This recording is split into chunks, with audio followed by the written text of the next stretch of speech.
This video is sponsored by RKTF University, Radisson Blue.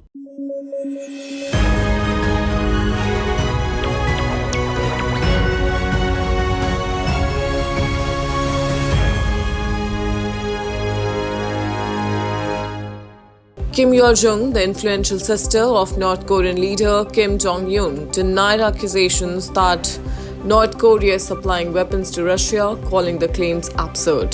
These allegations have been made repeatedly by South Korea and the United States, despite existing UN sanctions that prohibit such arms transfers between the two countries.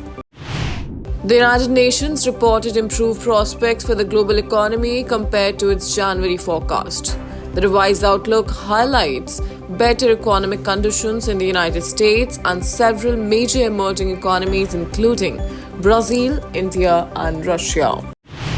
The Biden administration formally proposed reclassifying marijuana as a less dangerous drug, marking a historic shift in federal policy. President Joe Biden emphasized no one should be in jail merely for using or possessing marijuana, period, in a video statement, aligning the move with growing public support for marijuana reform.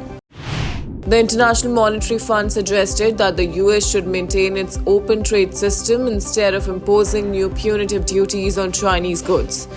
The IMF emphasized that Washington and Beijing should collaborate to resolve their trade tensions, highlighting the benefits of open trade for the global economy. In a tit-for-tat move, Russia declared Britain's defense attaché persona non grata on Thursday, giving the diplomat 1 week to leave the country. This action follows London's expulsion of the Russian defense attaché earlier this month over spying allegations.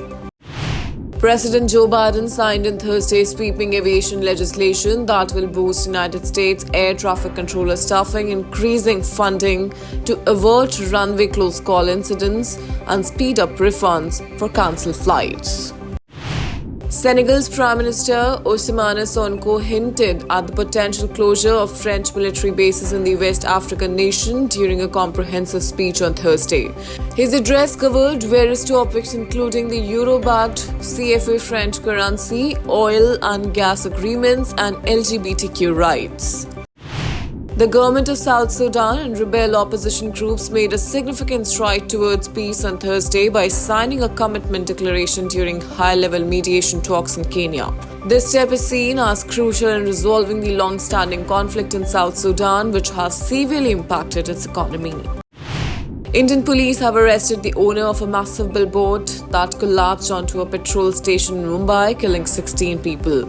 Amid fierce rain and dust storms, the accident occurred on Monday with another 75 individuals rescued from the wreckage. Indian embassy officials and UN agencies in Israel on Friday paid their final respects to retired Colonel Vaibhav Anil Kale, who lost his life in Gaza while working as a UN staffer. Nepal has joined the list of countries banning spices from the brands MDH and Everest due to reported traces of ethylene oxide. The Department of Food Technology and Quality Control in Nepal has initiated testing and prohibited the import, consumption, and sale of these Indian spice brands. North Korea has fired at least one unidentified ballistic missile, Seoul's military said Friday, as after leader Kim Jong-un's powerful sister denied widespread allegations that Pyongyang is shipping weapons to Russia. A team of scientists have unveiled the face of the legendary Egyptian king Amenhotep III, considered one of the wealthiest individuals in history. Employing the remains of his mummy, an international group of researchers conducted the first facial reconstruction of this renowned Egyptian ruler, satisfying millennia of curiosity. Aam Aadmi Party's Rajya Sabha MP Swati Maliwal recorded her statement before a magistrate at Delhi's 30 Hazari Court on Friday regarding the alleged assault on her by Chief Minister Arvind Kejriwal's aide Bibhav Kumar. The Delhi police has already registered an FIR in the matter and named Kumar as an accused. खानदानी लुटेरों की कोशिश होगी बेकार, फिर एक बार मोदी सरकार।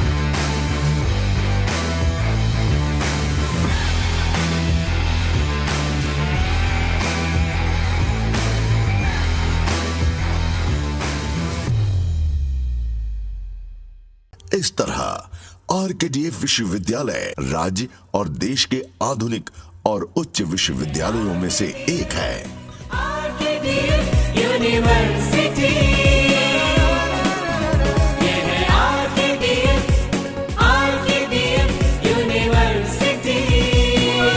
RKDF University, a world-class university. Education glorifies nation. Slovak Prime Minister Robert Fico has undergone another operation after being shot on Wednesday and remains in serious condition, according to the country's Deputy Prime Minister and Defence Minister on Friday. Alphabet CEO Sundar Pichai highlighted AI's potential to create equal opportunities for all at the company's annual developer conference in Mountain View, California.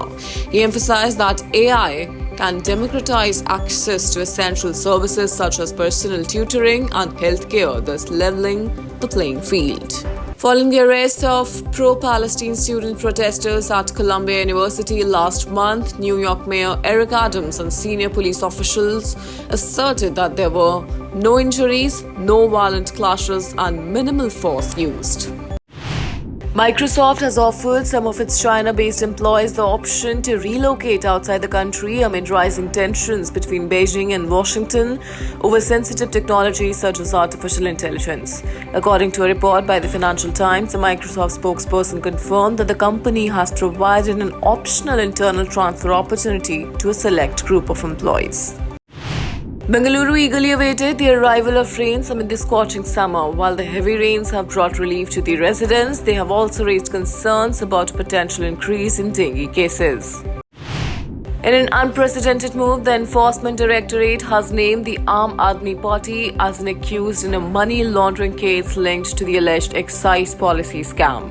This is the first time a political party has been named as an accused in the country's legal history. The charge sheet filed on Friday also implicates Delhi Chief Minister Arvind Kejriwal in the case. The Indian government issued a fresh advisory on Friday warning its nationals about the rising number of fraudulent job offers in Southeast Asian countries including Laos and Cambodia. The advisory, released by the Indian embassies, cautioned against fake agents who lure individuals with promises of lucrative employment opportunities, urging vigilance and verification before accepting such offers. Underlining India's strong stand against terrorism, External Affairs Minister S. Jaishankar on Friday warned that the country's tolerance for any type of cross-border terrorism is very low, but hinted that ties could improve if the northern neighbor changed its course. Prime Minister Narendra Modi on Friday claimed that the Congress and Samajwadi Party would bulldoze the Ram Temple if elected to power. He suggested they take tuition from Uttar Pradesh Chief Minister Yogi Adityanath on where to run bulldozers.